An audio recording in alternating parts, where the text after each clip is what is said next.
Chỉ một lần này, mọi thứ sẽ đổi khác. Một mật thư suýt đổi cả vận mệnh đàn trong. Một người con đã chọn con đường không ai ngờ tới. 10 ngày, chúa Trình Tráng vẫn chờ một tín hiệu. 10 ngày, vẫn không một tín hiệu. Nhưng phía nam chỉ có sự im lặng.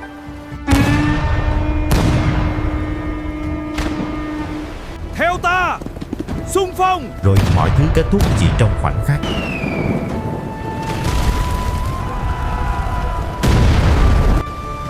Rút quân!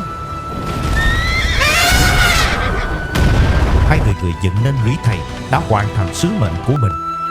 Rồi thêm một người nữa rời khỏi sân khấu lịch sử. Một thời đại kết thúc, nhưng một cuộc chiến mới chỉ đang bắt đầu. Hold the cables! Secure the cargo! Đầu thế kỷ 17, châu Âu bước vào thời đại thương mại biển. Những con tàu không chỉ mang theo hàng hóa, mà còn mang theo đầy bát vàng bạc. O Oriente espera por nós. Sim, capitão! Và tham vọng mở cửa phương Đông. Mercadorias! Secure the cargo! Người Bồ Đào Nha là những người châu Âu đầu tiên mở rộng giao thương với Đại Việt. Sau người Bồ Đào Nha, Hà Lan nhanh chóng tiến vào vùng biển Đại Việt. Nardaivit. Yeah! Batavia trở thành trung tâm điều hành mọi hoạt động của công ty Đông Ấn Hà Lan tại châu Á. De handel met Daivit zal groeien. Đại Việt trở thành điểm gặp gỡ của các thương nhân khắp châu Á và châu Âu. Yoroshiku onegaishimasu. 贺泽愉快. Een geschenk voor uw hoogheid. Kính dâng Thanh Đô Vương 2 khẩu thần công. Từ đây, Hà Lan trở thành đồng minh quan trọng của họ Trịnh. Cuộc đối đầu giữa đàn ngoài và đàn trong sắp bước sang một giai đoạn hoàn toàn mới. Chỉ 2 khẩu này cũng đủ phá tan thành trì. Xin Hoàng thượng, ban thư sang Batavia nhờ Hà Lan trợ giúp.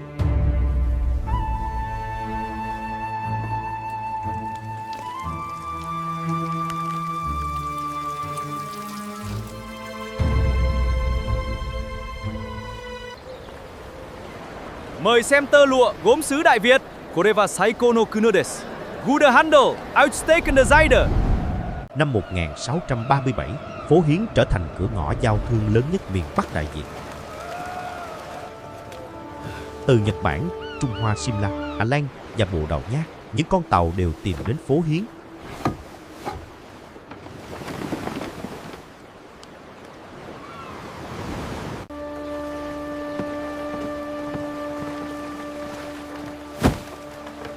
This price is far too high for this market. これは最高品質です。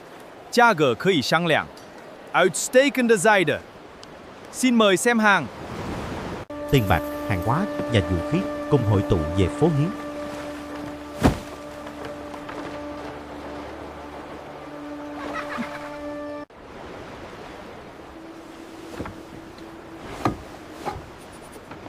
Hàng hợp lệ. Cho phép nhập kho. Khi Kinh Kỳ đã lên đàn, phố Hiến vẫn chưa ngủ. Sự phồn vinh của phố Hiến không chỉ mang lại của cải mà còn trở thành nền tảng cho tham vọng thống nhất Đại Việt bằng binh đao của Thanh Đô Dương. Thứ nhất Kinh Kỳ, thứ nhì phố Hiến.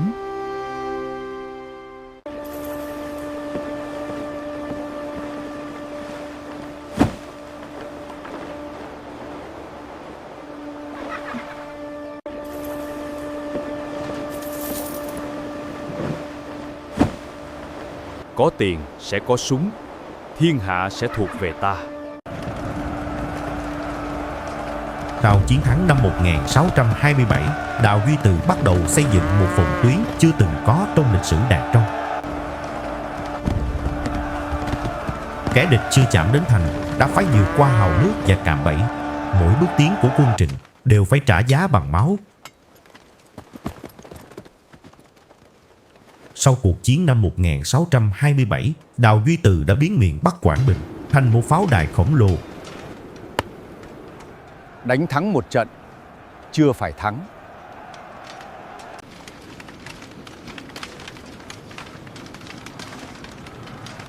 Giữ được đất mới là thắng. Lũy thầy không chỉ là một bức tường mà là lá chắn bảo vệ đàn trong suốt nhiều thập kỷ sau đó.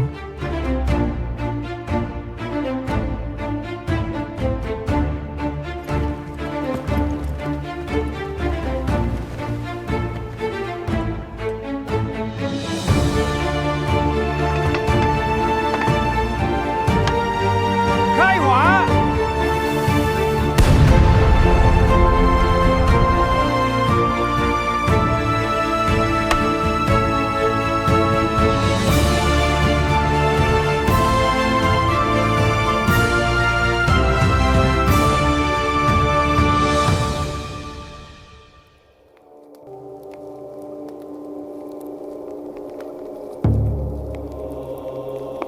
Năm 1631, Thế tử Nguyễn Phúc Kỳ qua đời, cả Phú Xuân chìm trong tang tóc.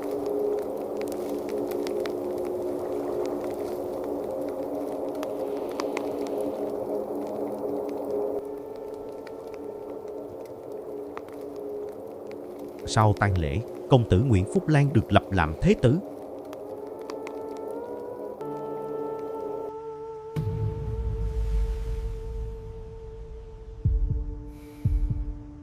Người con thứ tư là Nguyễn Phúc Anh ra thay Kỳ trấn giữ Quảng Nam. Anh bất mãn vì không được lập làm thế tử, cho nên mưu thông đồng với chúa Trịnh, bèn viết thư hẹn làm nội ứng cho Trịnh Tráng. Nhưng trong bóng tối luôn có những đôi mắt đang dõi theo.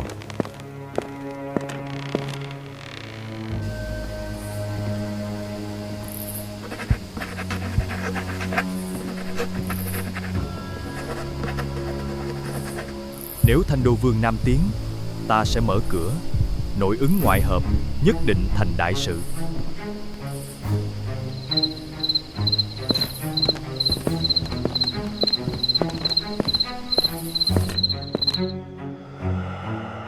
Đầu năm 1633, một bức mật thư từ phương Nam được đưa tới phụ chúa.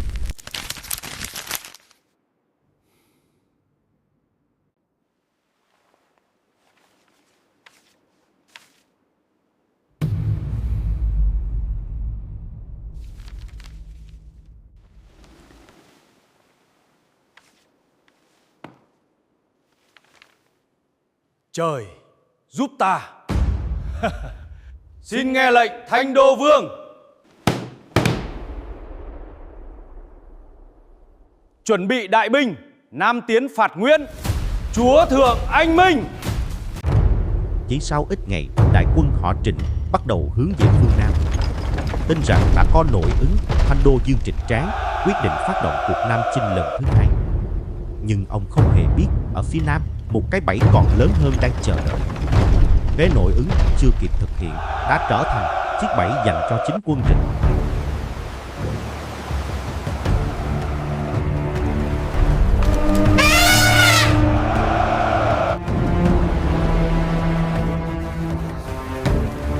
Chỉ cần một tín hiệu, tất cả sẽ kết thúc. Phúc Anh, ngươi đừng để ta phải chờ lâu.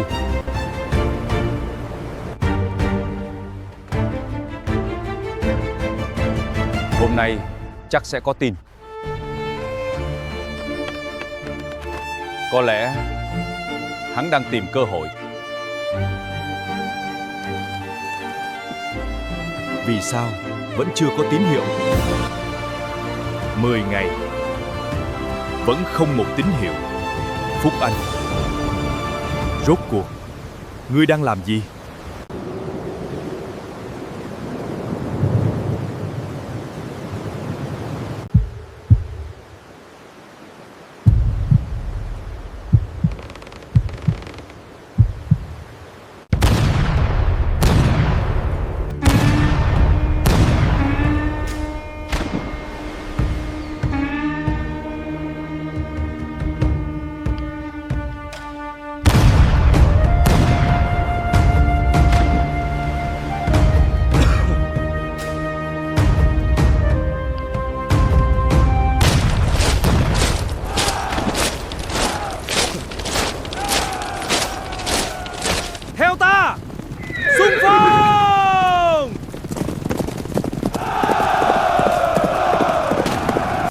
hỏa.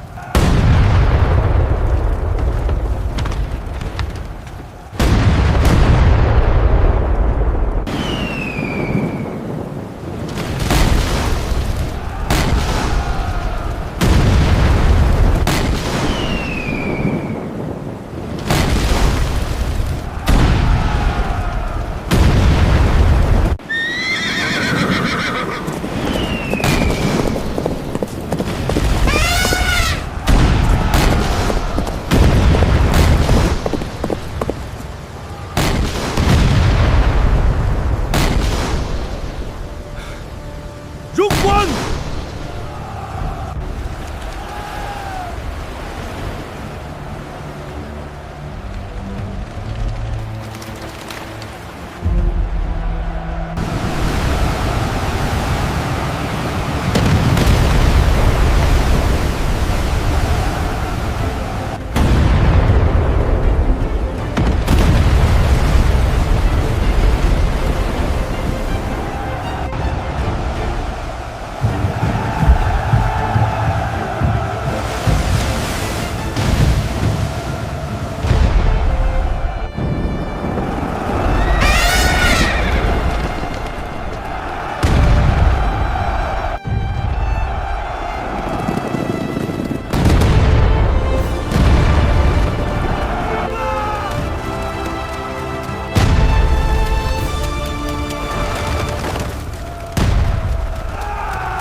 Vì sao?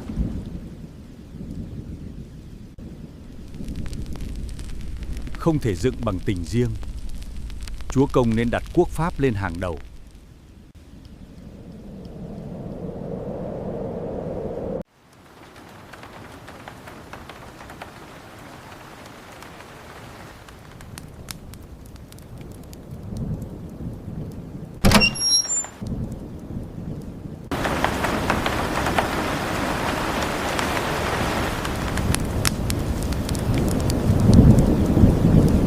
Thần gặp được Thánh Minh, chưa báo đáp được mảy may, nay chỉ còn tiếc chưa làm tròn tâm nguyện.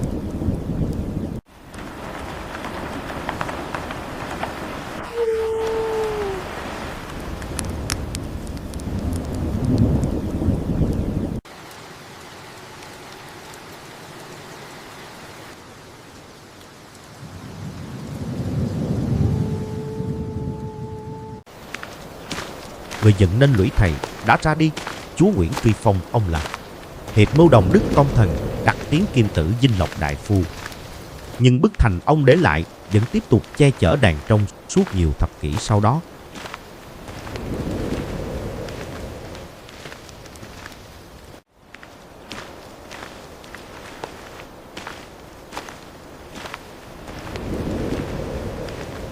Năm 1635, sau nhiều năm chèo lái đàn trong, Sái Dương Nguyễn Phúc Nguyên lâm bệnh, xa nơi chân trời, lũy thầy vẫn sừng sững như lời hứa giữ yên phương Nam của Đào Húy Từ. Hãy gọi Phúc Lan. Ông cho gọi Thế tử Nguyễn Phúc Lan vào tư điện.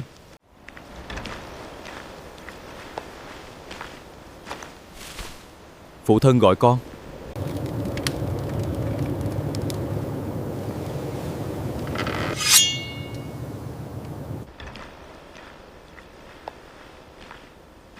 Giữ lấy Giang Sơn này thay ta.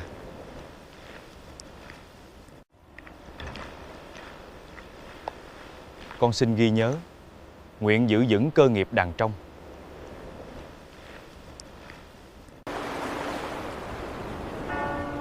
Vài tháng sau tại Dương Nguyện Phúc Nguyên băng hà, khắp phủ ái tử, từ quan quân đến lê dân đều khoác màu tang trắng. Chuông chùa Ngân Giang, cả Phú Xuân chìm trong màu tang trắng. Trong gần 30 năm cầm quyền, Nguyễn Phúc Nguyên đã đặt nền móng cho một đàn trong hùng mạnh, mở rộng giao thương quốc tế, phát triển hải quân, thu phục hiện tại là xây dựng lũy thầy, phòng tuyến làm thay đổi cục diện cuộc chiến Trịnh Nguyễn. Nhưng khi một vị chúa ra đi, chiến tranh vẫn chưa bao giờ kết thúc. Dừng nước. Trận này còn chưa đánh xong. Nhấn thích, chia sẻ và đăng ký kênh. Hẹn gặp lại ở tập sau.